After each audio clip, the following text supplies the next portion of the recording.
Hello and welcome to my channel. This is the Sister Cousin Lifestyle channel and this is Sandy. Today I'm going to be in my kitchen and I'm going to be making an Instant Pot apple butter, and this is a no peel apple butter. So I'm starting off with my clean apples that I've used vinegar water to clean them. I'm using my apple corer and just slicing them up. I'm using for my spices a teaspoon of cinnamon, 2 tablespoons of brown sugar, a dash of salt, 2 tablespoons of lemon juice, and a teaspoon of allspice. So those are the seasons that I started off with. I can say that I was loosely using the Bountiful Kitchen recipe, but after I went back and I started to taste it, I added more cinnamon and allspice and sugar to taste. And so that is something that is good to remember as well, because you have to make it, so that it matches for your taste, and some people like things a little bit sweeter than others, so it's a very individual thing. So that's why I always say I loosely follow recipes. I may use one just as a guide, but then I always alter it for my own taste. So that's what I'm doing. It's just preparing this, and I also put a dash of salt in here, which is very, very important. Now the cook time, according to the Bountiful Kitchen, for this apple butter is about 30 minutes in the Instant Pot.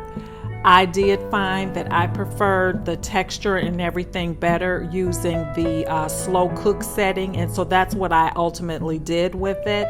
You can prepare this in 30 minutes on the high pressure cook in your Instant Pot if you have that.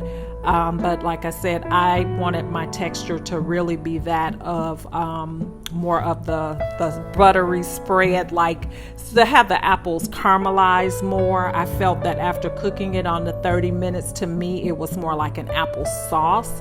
So I preferred how they came out once I did the slow cook method. And I'm just going to be putting it into some mason jars once it's done. Now this is not shelf stable, so I'm not making a lot, and what I'm making I'll be sharing with my mom and my sister so that we can go ahead and refrigerate it. The recipe does say that you can put the jars in the freezer so that you can have it, but it is not shelf stable, so that is important to note. Also in this video, I'm going to be sharing how I dehydrated some apples.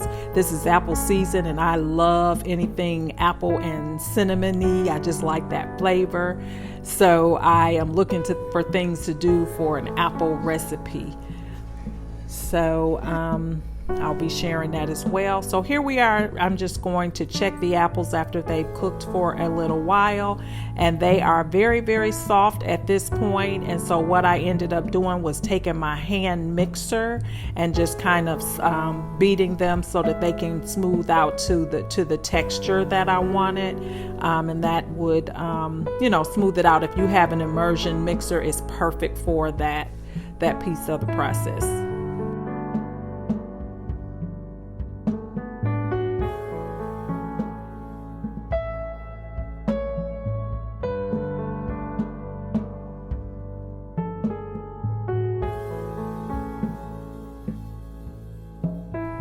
This hand mixer I've had for probably 30 plus years, but it is still working, so no need to replace it. But it is an old school hand mixer that I got from Walmart years ago for just $5. Now, as I said, I like the texture better on the slow cook, so I put it back in and I let it slow cook for probably about 4 hours, and this is how it turned out, and it was delicious. Now during those 4 hours I was tasting it and adding more cinnamon and nutmeg to taste, and I must say it was delicious. So now I'm moving right on into the process of dehydrating my apples. I do have a couple pears in here. I did not dehydrate those. I was just washing them because I needed to clean them, and I usually wash my vegetables in vinegar and a little bit of baking soda.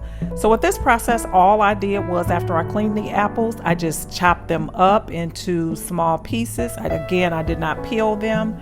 I just sliced them up, and then I soaked them in a little bit of lemon juice and cinnamon just for a few minutes, not a long time at all, but just enough to get a little bit of flavor in there.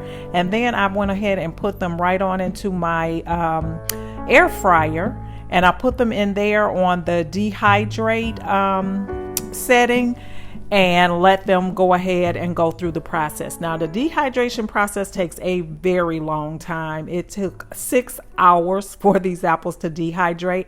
And once I put them in there and put them on the setting, the air fryer automatically defaulted to the time that it would take for them to actually dehydrate. So that was pretty perfect. And then once it got to the point that they were done, then the air fryer just auto shut off. And this is a Ninja air fryer. First time using the dehydrate method, but it worked out really, really well.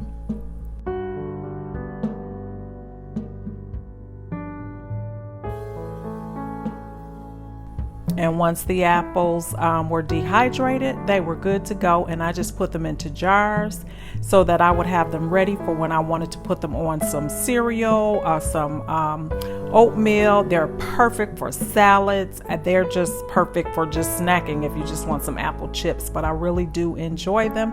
And so that's all that I have today. I hope you've enjoyed this video, and if you have some extra apples in your home, these are just 2 recipes that you can do. Even though they take a long time to do, they're pretty no fuss. Once you put them into your crock pot or air fryer, they pretty much do their own thing. So hope you enjoyed the video. If you're not currently a subscriber to my channel, I do hope that you will subscribe before you leave today and hit the notification bell so that you're notified each time I upload a video. I hope to see you back here on my next video. Have a great day, and bye-bye.